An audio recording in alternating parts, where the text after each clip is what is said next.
یہ سنت مقدہ کا حکم ہے. فَيَبْتَدِئُ بِمَا بَدَأَ اللَّهُ تَعَالَى كَمَا قَالَ اللَّهُ تَعَالَى يَا أَيُّهَا الَّذِينَ آمَنُوا إِذَا قُمْتُمْ إِلَى الصَّلَاةِ فَاغْسِلُوا.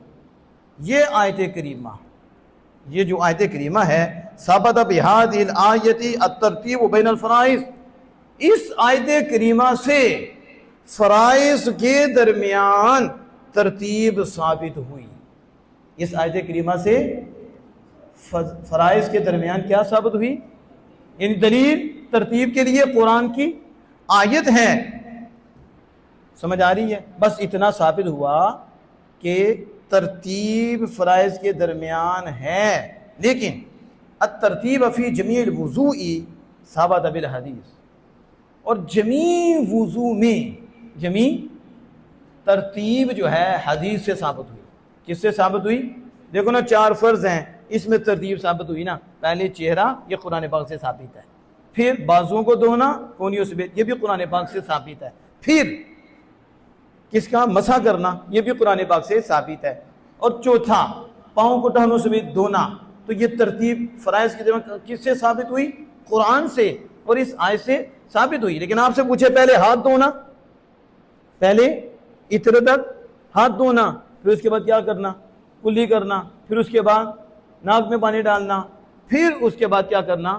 چہرے پہ، پھر اس طرح بازو، یہ جو آپ نے کرنا ہے. پھر اس کے بعد مسح کس طریقے سے.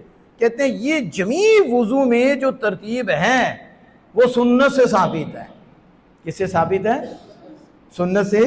فرائض میں جو ترتیب ہے یہ قرآن سے ثابت ہے، اور جمیع وضو میں جو ترتیب کے ساتھ وضو کرنا ہے یہ آمنہ کے لال صلی اللہ تعالی علیہ وآلہ وسلم کی حدیث سے ثابت ہے. سمجھ آگی اس کی؟ پھر فرمایا وَبِالْمَيَامِنِ، دائیں جانب سے شروع کریں. کس سے شروع کریں؟ یہ آپ نے لکھا مستحب، تو یہ مستحب ہے. مستحب کیا ہے؟ جب وضو شروع کرے تو کدھر سے شروع کرے؟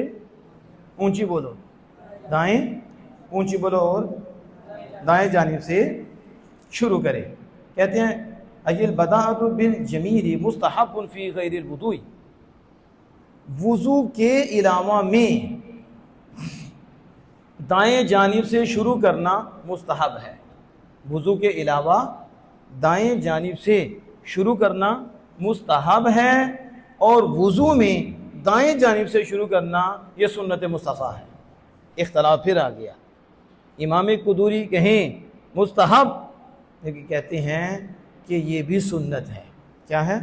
وضو میں دائیں جانب سے شروع کرنا سنت مصطفیٰ ہے، اور وضو کے علاوہ ہر اچھے کام میں، ہر اچھے کام کے آغاز میں دائیں جانب سے شروع کرنا یہ مستحب ہے.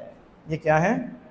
مستحب ہے. حتیٰ کہ آپ جوتا پہننے لگے ہیں تو دائیں جانب سے پہنیں، یہ کیا ہے؟ مستحب ہے.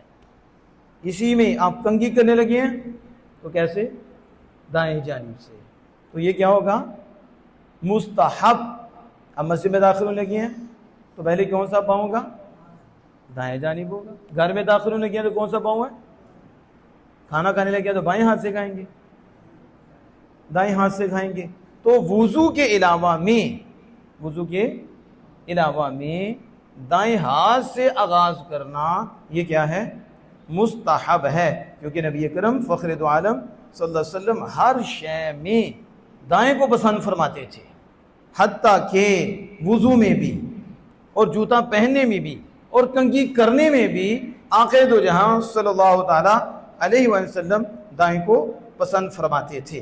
بس ایک قاعدہ اپنے ذہن میں رکھیے، وہ کہتے ہیں جان لو کہ ان التیامن فی الیدین والرجلین، یہ دائیں جانب سے پاؤں میں شروع کرنا اور ہاتھوں میں شروع کرنا، ولو مسحن، اگرچہ مسح کرنا ہو، جیسے کہ پھر تیممی والجبیرہ تھی.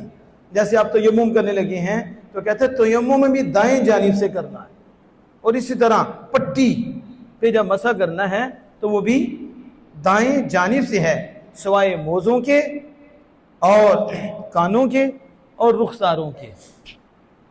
ادھر دائیں جانب ہوتا ہی نہیں، کیونکہ جب بھی کرنا ہے تو دونوں کے ساتھ کرنا ہوتا ہے. جب بھی آپ نے یہاں مسح کرنا ہوتا ہے مثلا موزوں کا مسح کرنا ہے تو وہ بھی آپ نے کیسے کرنا ہے، اور آپ نے کانوں کا مسح کرنا ہے، رخساروں کا، کہتے کیونکہ ان دونوں کا مسح اکٹھا ہی ہوتا ہے۔ ہاں کہ یہ کہ ممکن ہے کب، جب اس کا ایک ہاتھ ہی نہ ہو، ایک تو جب ایک بایاں ہاتھ ہی نہ ہو تو ظاہر اس نے دائیں سے کرنا ہے، کسے کرنا ہے؟ پھر تو آغاز دائیں ہاتھ سے ہوگا، یا اس کے ہاتھ میں بیماری ہے بائیں میں تو پھر بھی دائیں ہاتھ سے ہی وہ مسح کرے گا، تو پھر ابتدا کس سے ہوگی؟ دائیں ہاتھ سے ہوگی۔ وگرنہ ہر اچھے کام میں آپ آغاز کریں گے تو کس سے کریں گے؟ دائیں سے کریں گے۔ تو یہ آپ نے ذہن میں رکھنا ہے۔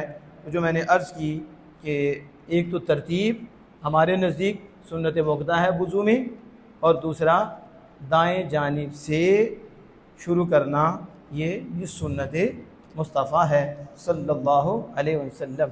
اللہ جل وعلا کے فضل و کرم سے تھوڑے ہی وقت میں